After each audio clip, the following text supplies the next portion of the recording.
करते हैं, root formation और शूट फॉर्मेशन को वो इंड्यूस करते हैं। ठीक है, तो ये टिश्यू कल्चर के बारे में पढ़ रहे थे हम। जो भी बीच में क्लास अटेंड नहीं कर पाए थे, मैं ये एनिमेशन रिपीट कर रही हूँ, छोटा सा ये देख लेना। Tissue culture. In plant breeding, the technique of tissue culture has emerged as a very efficient tool to propagate better improved crops. Tissue culture is a much approachable technique than other traditional plant breeding techniques. देखो दो तीन फायदे हैं यहाँ। Videos को सिर्फ सुनना नहीं है, कई वीडियोस में बहुत अच्छे एक्स्ट्रा पॉइंट्स लिए हुए हैं, तो आप उसको नोट भी कर लेना। ये कह रहे हैं कि ये जो है अप्रोचेबल टेक्निक है as compare to the plant breeding. Plant breeding तो बहुत हाई लेवल की टेक्निक है, बड़े बड़े स्टेप्स चाहिए, एग्रीकल्चर फील्ड चाहिए, जर्म प्लाज्म कलेक्शन चाहिए, ब्रीडर्स की मदद चाहिए। बट टिश्यू कल्चर में ऐसा नहीं है। अगर आपके पास एक ऐसा पौधा है जिसके पास बहुत अच्छे अच्छे कैरेक्टरिस्टिक्स ऑलरेडी हैं, आपको कोई ज्यादा चेंज करने की उसके अंदर जरूरत है नहीं, तो आप सीधे उसके क्या कर सकते हो, क्लोन्स को तैयार कर सकते हो। कम टाइम पे एक से हजारों पौधे बना सकते हो। मान लो जैसे ये एक पौधा है, इसके पास बहुत अच्छे अच्छे फीचर्स हैं, इसका छोटा सा हिस्सा लेकर टिश्यू कल्चर की मदद से आप बहुत सारे प्लांट जल्दी जल्दी बना सकते हो। काफी अप्रोचेबल टेक्निक है ये। By using this method, cells, tissues, etc. are maintained and grown in vitro under aseptic conditions in artificial medium, providing necessary nutrients for growth. In 1839, Schladen and Schwann proposed that cell is the basic unit of life and is capable of autonomy. Each cell, if given an environment, is देखो इन्होंने यहाँ plant cell का diagram दिया, देख के पता लग रहा होगा कि एनिमल सेल नहीं है, क्योंकि टिश्यू कल्चर प्लांट से रिलेटेड capable है। to regenerate into a whole plant. Based on this theory, a German physiologist, Gottlieb Heberland, in 1902, developed the concept of in vitro. He is known as father of tissue culture. इनका नाम, इनका year बहुत अच्छे से पता होना चाहिए। Cell culture, also called tissue culture. Cells in his experiment increased in size but failed to divide, due to which his predictions failed. However, his hypothesis paved the way for more research. He is thus regarded as the father of tissue culture. Taking cue from his experiments, Hanning in 1907 took nearly mature embryos of crucifers and successfully grew them to maturity. In 1908, Simon regenerated. मैंने बताया था crucifer word जहाँ आ जाए समझ लेना, सब type की गोभी उसमें आती है, कैबेज है, कॉलीफ्लावर है, ब्रोकली है, सब क्रूसीफर्स में आती है। Buds and roots from poplar stem segments and established the basis for callus culture. A breakthrough came from White in 1934, who experimented on tomato roots. He reported not only could culture tomato root tips grow, but they could be repeatedly subcultured to fresh medium of inorganic salts supplemented with yeast extract. During 1950s, scientists found that any part of a plant grown in nutrient media under sterile conditions can give rise to a whole new plant. The plant part used in culture is called as explant. This property of plant cells to give rise to a whole new plant is called totipotency. The term totipotency was coined by Stewart in 1968. जैसे मैंने आपको बताया था, Stuart ने carat पे काम किया था। ये क्वेश्चन बहुत इंपॉर्टेंट है। कैरेट की रूट सेल लेकर, गाजर की रूट सेल लेकर पूरा का पूरा गाजर का प्लांट बनाया था।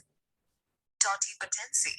It requires a nutrient medium that contains sucrose. This question is asked many times कि टिश्यू कल्चर में कौन-कौन से न्यूट्रिएंट्स की जरूरत होती है। ये यहाँ से आप लिख लेना क्या-क्या चाहिए, बुक में भी मेंशन है वैसे। Inorganic salts, vitamins, proteins, and growth regulators, such as auxins and cytokinins. Technique of tissue culture. The first step of tissue culture is excising or cutting a small part of plant tissue, like the leaf, root, or shoot of a plant. This cut out part, explant, is then placed in a suitable nutrient medium containing a carbon source such as sucrose, inorganic salts, vitamins, amino acids, and growth regulators like auxins, cytokinins, etc. The egg plants are allowed to multiply and form a group of tissues called callus. Callus is irregular, unorganized, and undifferentiated mass of actively dividing cells. This callus is then allowed to multiply to form many plantlets, which are then transferred to a different container for rapid multiplication. यहाँ देखो एक callus तैयार करके callus के अलग अलग हिस्सों से आप पूरे के पूरे प्लांट्स को बना सकते हो. Finally, the developed plantlets are transplanted to the soil for normal growth. Tissue culture is performed using a small part of a plant to develop a large number of plants in a short duration. It is thus also called as micropropagation. As all these plants are developed from the same part of the parent plant, they are genetically identical and called somaclones. Micropropagation is extensively used in horticulture and floriculture. Horticulture का मतलब होता है fruits की production करना, floriculture का मतलब होता है flowers की production and is employed in the large-scale production of tomato, banana, apple, etc. This technique can also be used to propagate high-yielding disease-resistant varieties in a short span. Even in conditions when a plant is diseased, tissue culture is used for recovering healthy plants from diseased plants by taking the explant of the apical or axillary meristem. This is done because the meristem is always free from pathogens due to lack of vascular supply. This is very important कि plant का वो कौन सा हिस्सा है जिस पर disease attack नहीं करती और क्यों नहीं करती, क्योंकि वहाँ फ्लोएम और जाइलम का सप्लाई नहीं होता, वेस्कुलर सप्लाई यहाँ पे नहीं है. The process of using the meristem for propagation is known as meristem culture. Culturing of meristems has been successfully carried out in plants such as banana, sugarcane, and potato. There are many advantages of tissue culture, which are as follows. A large number of plants can be grown in a short period of time. Healthy plants can be grown from diseased plants. Plants without seeds can be multiplied. It is useful where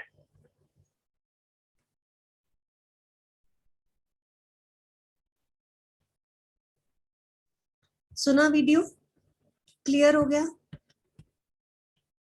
reply करो बेटा. Yes ma'am. थोड़ा fast reply करो. मैं नहीं चाहती आज भी इसकी रिवीजन रह जाए. आज हमें इसे कंप्लीट करना है. मंडे से मुझे इस यूनिट का नेक्स्ट चैप्टर स्टार्ट करना है ताकि हम इस यूनिट को बस अब जल्दी से वाइंड अप कर दें. नेक्स्ट हम पढ़ रहे थे single cell proteins.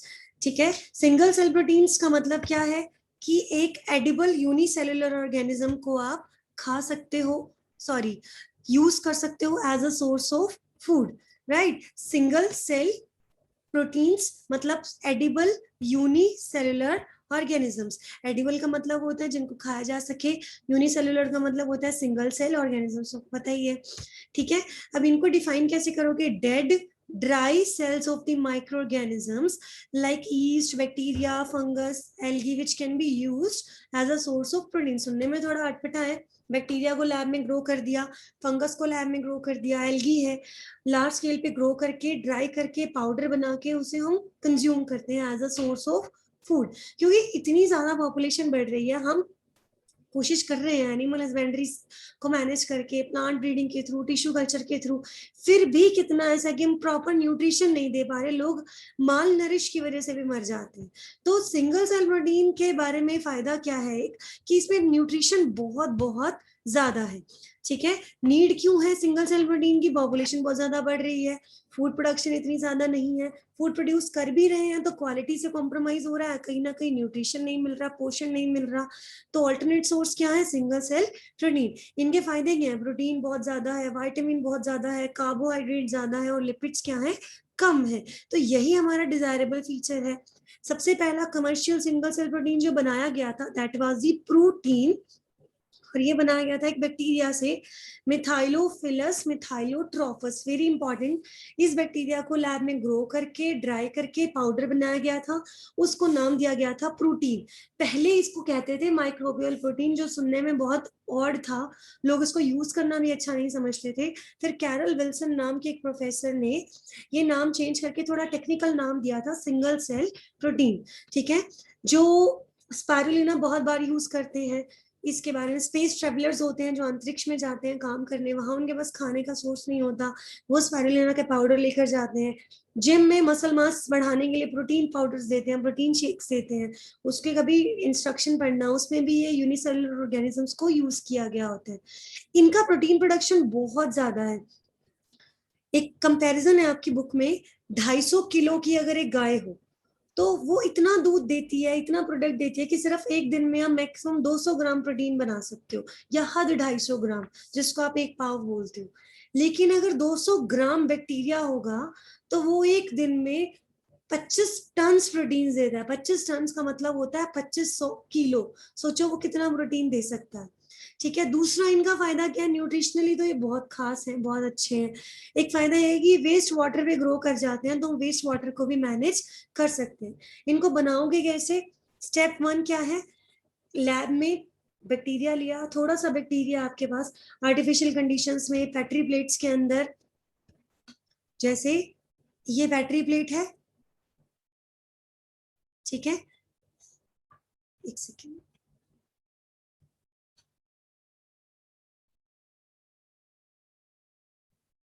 Battery plate के अंदर सारा मीडिया डाल दिया जो बैक्टीरिया को ग्रो करने के लिए न्यूट्रिएंट्स चाहिए। फिर आप कहीं से इनोकुलम ले आए। इनोकुलम का मतलब क्या होता है, small amount of bacteria, small amount of the bacteria, या आप किसी भी माइक्रो ऑर्गेनिज्म की बात कर रहे हो यहाँ पर। आज उसको कंडीशंस दे दी आपने, फिर वो धीरे धीरे फर्मेंट करेगा, ग्रो कर जाएगा, और एक टाइम पे खूब सारी प्रोडक्शन आप उसकी कर सकते हो, बहुत सारी पेट्री प्लेट्स के अंदर। फिर उसकी क्या करोगे, डाउनस्ट्रीम प्रोसेसिंग, मतलब उसको वहां से बाहर निकालोगे, सेपरेट करोगे, प्यूरिफाई करोगे, ड्राई करोगे, ठीक है। ड्राई करके फिर पैकेट्स में, बॉक्सेस में पैक करके हम उसको सेल कर सकते हैं, और ये जल्दी खराब भी नहीं होता।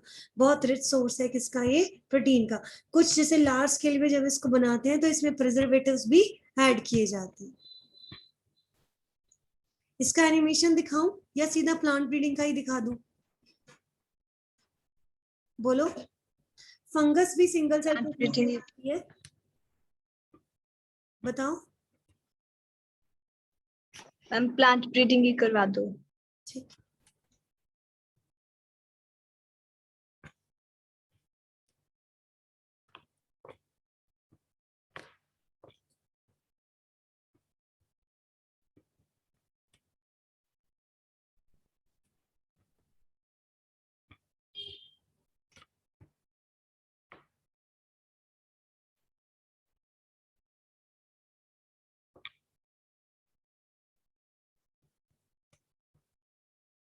एक second.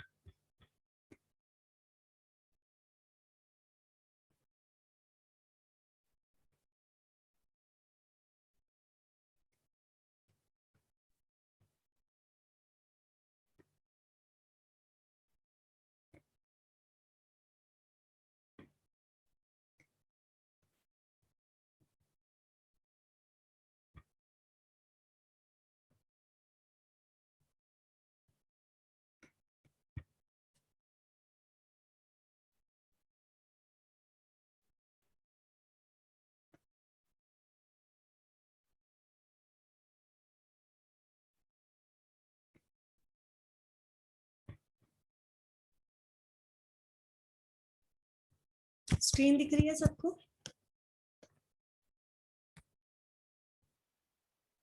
Yes ma'am.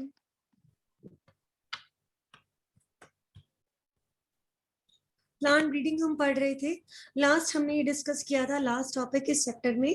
Plant breeding का मतलब क्या है, ब्रीड मैंने बताया था क्या होता है। ब्रीडिंग दो किसी भी स्पीशीज के बीच में मेटिंग करा देना, जैसे हम एनिमल्स में पढ़ रहे थे ना, ऐसे ही इसमें प्लांट्स में है कि दो प्लांट्स के अंदर पर्पसफुल मैनिपुलेशन करना is known as the plant breeding, कोई भी दो प्लांट आपने ले लिए, आप चाहते हो कि दोनों के कैरेक्टरिस्टिक्स कंबाइन हो जाएं, तो आप कौन सी टेक्निक के लिए जाओगे?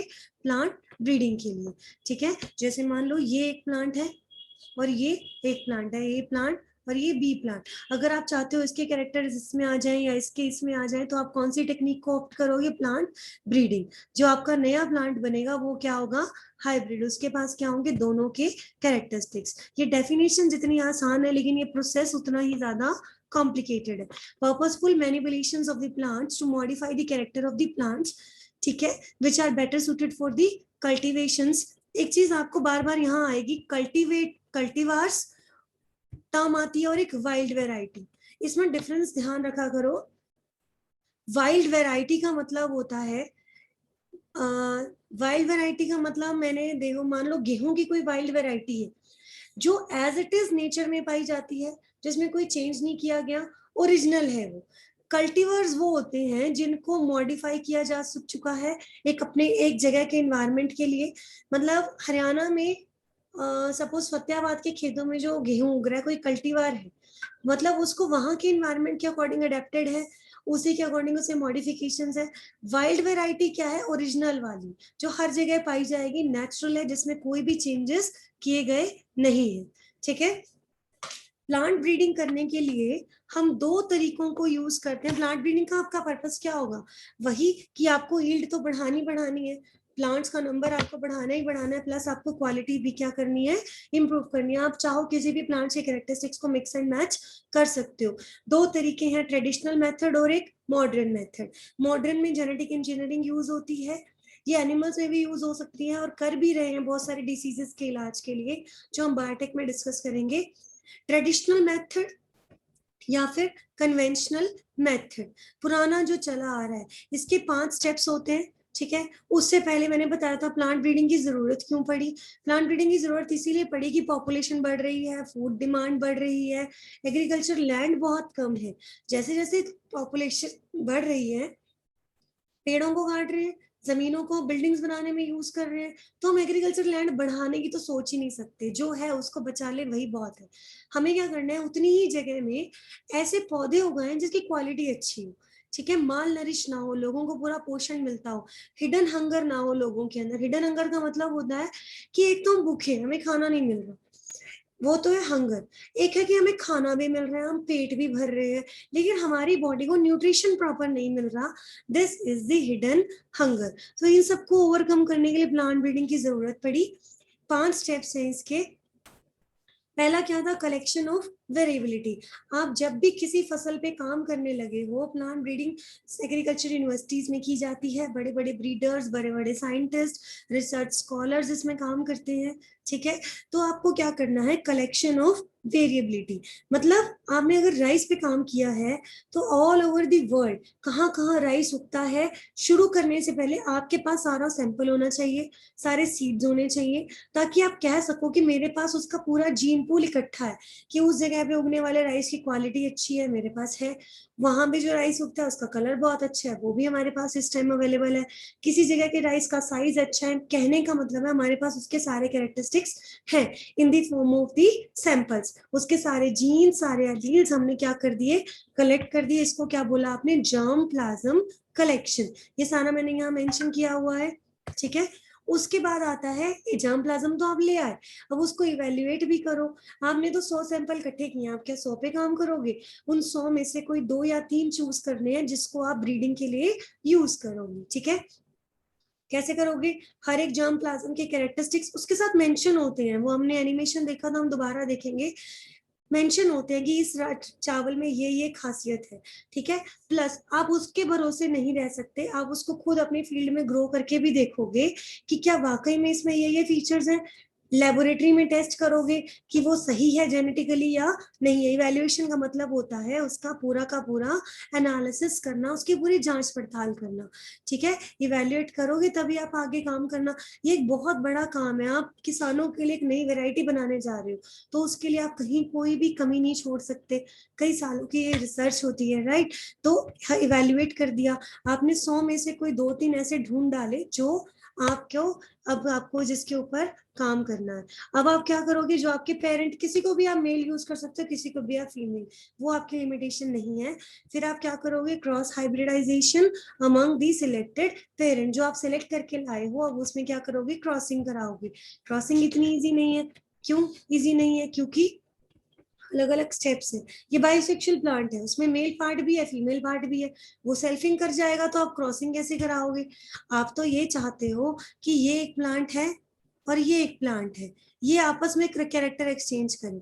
लेकिन अगर ये ही आपस में सेल्फ पॉलिनेशन करता रहेगा, बी सेल्फिंग करता रहेगा, तो नए कैरेक्टर कैसे आएंगे? इसको आपको अवॉइड करना है। तो पहला स्टेप क्या है, बाइसेक्सुअल को यूनिसेक्सुअल में कन्वर्ट करना है। फीमेल है जिसको यूज कर रहे हो उसका मेल पार्ट हटा दो, जिसको एज अ मेल यूज कर रहे हो उसका फीमेल पार्ट हटा दो। फिर इमेस्कुलेशन मतलब removal of the male part, right. Female part, अब मेल पार्ट आपने हटा दिया, फीमेल पार्ट को कवर करके रखते हैं ताकि उसके ऊपर कोई और पॉलन ग्रेन ना आ जाए, राइट। फिर आप किसी सिलेक्टेड पेरेंट से जिसका आप चाहते हो उसका ही पॉलन ग्रेन लाओगे और उसके ऊपर डालोगे। जब वो फर्टिलाइज हो जाएगा, सीड आ जाएंगे, वो आपका जो क्या कहलाएगा, हाइब्रिड। अगर आपने 100 प्लांट ग्रो किए हैं तो जरूरी नहीं है कि 100 के 100 में कैरेक्टरिस्टिक्स वही आएंगे जो आप चाहोगे। उन 100 में से कोई 2-3 ऐसे मिलेंगे जिसमें आपका डिजायर्ड कॉम्बिनेशन आपको मिलेगा। हाइब्रिड आ गए, अब उनकी टेस्टिंग करोगे। टेस्टिंग कैसे करोगे? आपने हाइब्रिड बना ली, क्या आप जाके मार्केट में बेचना शुरू कर दोगे या फार्मर्स को डिक्लेयर कर दोगे भी हमने ये हाइब्रिड बना लिया, इसको ले जाओ? अभी भाई उसको बहुत चेक करना पड़ेगा। हाइब्रिड तो बन गया, क्या वो हाइब्रिड दोबारा से ही वैसा प्लांट ग्रो कर सकता है? क्या वो कैरेक्टर अपनी आगे वाली जनरेशन को पास कर सकता है? आपने 2 प्लांट्स को मिला करके हाइब्रिड तो बना दिया, ए और बी को कंबाइन करके हाइब्रिड बना दिया। इसको यहीं पे काम खत्म नहीं होता, अब ये देखना पड़ेगा ये हाइब्रिड अपने आने वाली जनरेशन में भी कैरेक्टर को पास ऑन करता है या नहीं। पता लगे हमने किसानों को बेच दिया, उसने उगाया, वो कैरेक्टर तो आया ही नहीं जो हम चाहते थे। तो ये पूरी की पूरी सिलेक्शन करी जाएगी, टेस्टिंग करी जाएगी। हर बार प्योर लाइन्स जनरेट करना बहुत जरूरी है। प्योर लाइन्स का मतलब होता है हेट्रोजाइगस ना हो, सेम कैरेक्टर आता रहे जनरेशन आफ्टर दी जनरेशन। और प्योर लाइन हमेशा सेल्फ पॉलिनेशन से ही जनरेट होगी। जब आप ये सारा काम कर चुके हो तब आप उसकी टेस्टिंग करोगे, रिलीज करोगे, कमर्शियलाइजेशन करोगे, लार्ज स्केल पे मार्केट में उसको बेचना शुरू करोगे। सबसे पहले जब आपका सारा टेस्टिंग क्लियर हो गई, हाइब्रिड भी बन गए, हाइब्रिड की टेस्ट भी कर लिया कि वो अगली जनरेशन में जाते हैं या नहीं जाते, प्योर लाइन्स भी बना दी उसकी, ठीक है। फिर उसको रिसर्च फील्ड में ग्रो करोगे। मान लो जिस यूनिवर्सिटी में काम हो रहा था उसके फील्ड में ग्रो किया, कामयाब हो गया, ठीक है। फिर उसको किसानों के खेतों में ग्रो किया, वो भी कामयाब हो गया। फिर उसको जगह जगह अलग अलग एरिया में, हरियाणा, पंजाब, हिमाचल प्रदेश, गुजरात, जहां भी वो उग सकता है, अलग अलग लोकेशन पे टेस्ट किया गया। जब ये सारा कुछ टेस्टिंग क्लियर हो जाती है फिर फाइनली उसको पैक करके मार्केट में बेचा जाता है। ऐसे ही आपके बहुत सारे एग्जाम्पल्स दिए हुए हैं।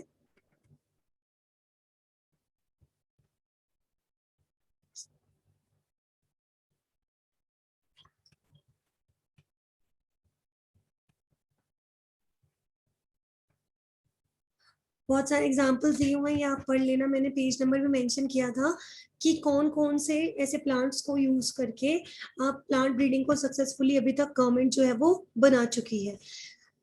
इंडिया में बहुत सारी एग्रीकल्चर यूनिवर्सिटीज है, हर स्टेट में अपनी होती है। जैसे हरियाणा में है हरियाणा एग्रीकल्चर यूनिवर्सिटी, पंजाब में है पंजाब एग्रीकल्चर यूनिवर्सिटी, इधर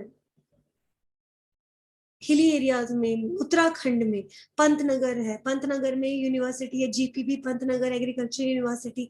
हर स्टेट में एक ही एग्रीकल्चर यूनिवर्सिटी होती है, गवर्नमेंट है, ये प्राइवेट नहीं है। इन सबका जो सेंटर है, कंट्रोल सेंटर है, वो क्या है, IARI। इंडिया में हर स्टेट में एग्रीकल्चर यूनिवर्सिटीज है, उनका जो कंट्रोल सेंटर है, हेड है Indian agriculture research institute new Delhi, ठीक है। तो जितनी भी रिसर्च होती है उनकी टेस्टिंग, उसकी पासिंग फिर IARI को करनी पड़ती है।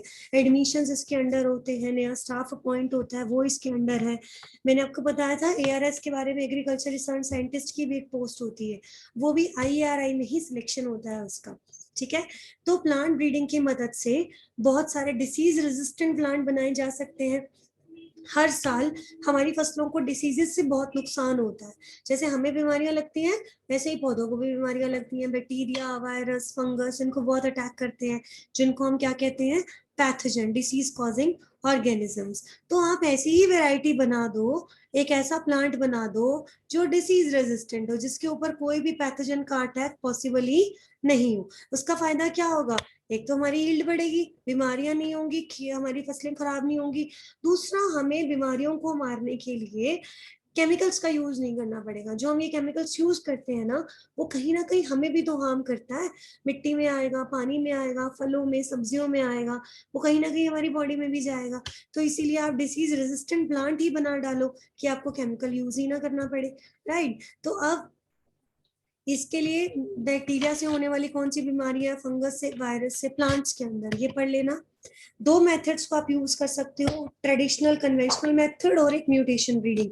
कन्वेंशनल तो भाई वही है, घिसा पिटा, आपको मैं कितनी बार बता चुकी हूँ, 5 मेथड है। Collection of variability, selection of the parents, फिर हाइब्रिड्स सिलेक्ट करना, फिर उनकी मार्केटिंग, उनको टेस्टिंग करना, मार्केटिंग करना, वही सारा तरीका यूज करना है। लेकिन इसमें ये ध्यान रखना है, हमारा मोस्ट इंपॉर्टेंट कैरेक्टर क्या होगा, डिसीज रेजिस्टेंट की एबिलिटी, डिसीज रेजिस्टेंट होना चाहिए। एक तरीका है म्यूटेशन ब्रीडिंग का। देखो, हो सकता है कि जिस डिसीज के अगेंस्ट आप रेजिस्टेंस चाहते हो उसका नेचुरल जीन अवेलेबल ही नहीं है। अगर उसका नेचुरल जीन अवेलेबल नहीं है, अगर उसका नेचुरल जीन अवेलेबल नहीं है, आप म्यूटेशन करके, जेनेटिक ब्रीडिंग करके, जेनेटिक इंजीनियरिंग करके आप वो जीन इंट्रोड्यूस कर सकते हो। This is the mutation breeding. मैंने मान लो राइस पे काम करना है, ठीक है, और उस पर कोई डिसीज लगती है, पूरे वर्ल्ड में चेक कर लिया, उसका रेजिस्टेंस जीन नहीं मिल रहा, तो आप वो, लेकिन मेज में मिलता है, ठीक है, मेज में मिलता है, राइस में नहीं मिलता। मेज से उसका जीन निकाल कर राइस में डाला जा सकता है, फिर आप उसको as a source of plant breeding use कर सकते हो। फिर आप नॉर्मल प्लांट ब्रीडिंग के कई सारे प्लांट्स जो है वो आप बना सकते हो, ठीक है।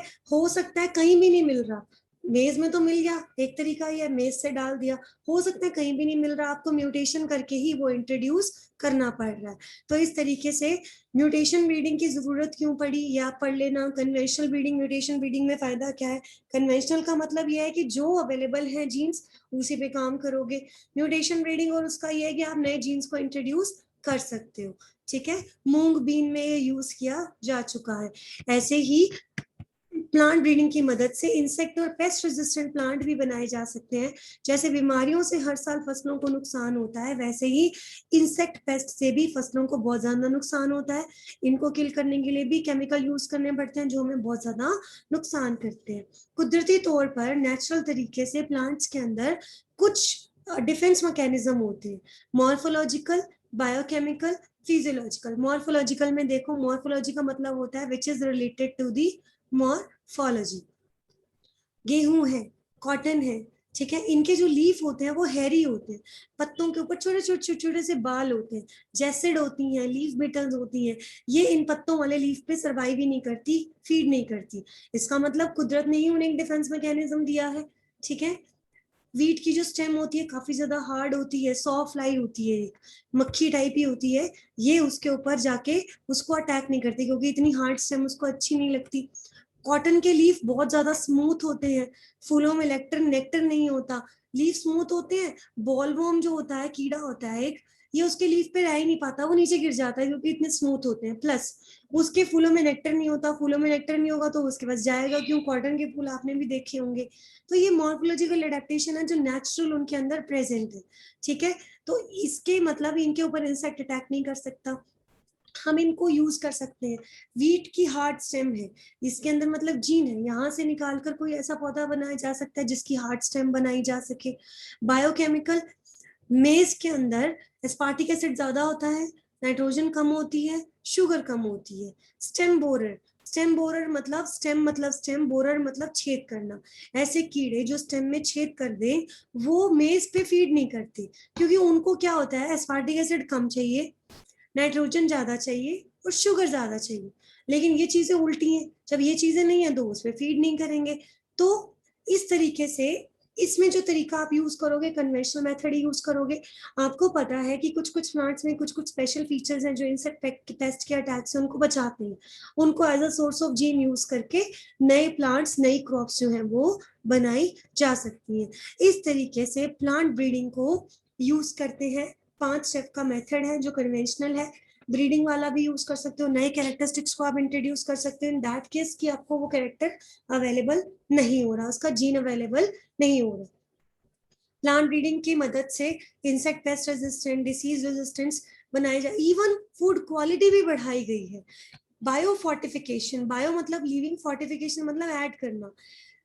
कई बार हमें खाना पूरा मिलता है लेकिन पोषण नहीं मिलता, हिडन हंगर जो मैंने आपको पहले भी बताया था। बंगाल साइड पे, पश्चिम बंगाल में ऐसा देखा गया था कि वहां पे जो लोग राइस ज्यादा खाते हैं, उनका राइस स्टेपल फूड है, मुख्य फूड है, मेन फूड है, उनको विटामिन ए की डेफिशिएंसी होने लगी, ब्लाइंड होने लगे। फिर पता लगा कि वहां के जो राइस में विटामिन ए बहुत कम है, बीटा कैरोटीन नहीं है। तो साइंटिस्ट ने क्या किया, जेनेटिक इंजीनियरिंग की मदद से बीटा कैरोटीन का जीन राइस में डाल दिया। फिर जो राइस उगा वो पीले रंग का था, गोल्डन इसको बोल देते हैं, एक्चुअली वो येलो राइस है, येलो कलर का है क्योंकि इसमें बीटा कैरोटीन, गाजर के अंदर येलो पोर्शन होता है बीटा कैरोटीन का, जो हमारी आंखों के लिए बहुत अच्छा है। विटामिन ए का प्रिकर्सर है ये बीटा कैरोटीन। तो ऐसा राइस बनाया गया जिसमें विटामिन ए खूब अच्छा था। तो अब गोल्डन राइस जो लोग खाएंगे उनको विटामिन ए की डेफिशिएंसी नहीं होगी। तो क्या किया, बायो फोर्टिफिकेशन, प्रोटीन कंटेंट बढ़ाया, ऑयल कंटेंट बढ़ाया है फसलों में, विटामिन्स क्या बढ़ाया, माइक्रो न्यूट्रिएंट्स, मिनरल कंटेंट बढ़ाया है। ठीक है, इस तरह से सुपर बनाना बनाया गया था जिसके अंदर अल्फा कैरोटीन का जीन डाला गया है।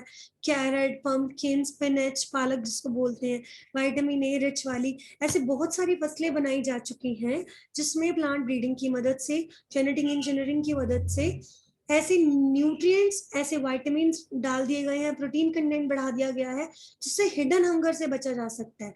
आप प्लांट ब्रीडिंग की मदद से ऐसे प्लांट बना सकते हो जिनमें डिसीज नहीं होती, आप ऐसे प्लांट्स बना सकते हो जिनमें इंसेक्ट पेस्ट अटैक नहीं करता, आप ऐसे प्लांट्स बना सकते हो जिनकी फूड क्वालिटी बहुत ज्यादा अच्छी है। तो इस तरीके से हम इन स्ट्रैटेजीज को यूज करके हमारी जो फूड प्रोडक्शन है उसको हम एनहांस कर सकते हैं।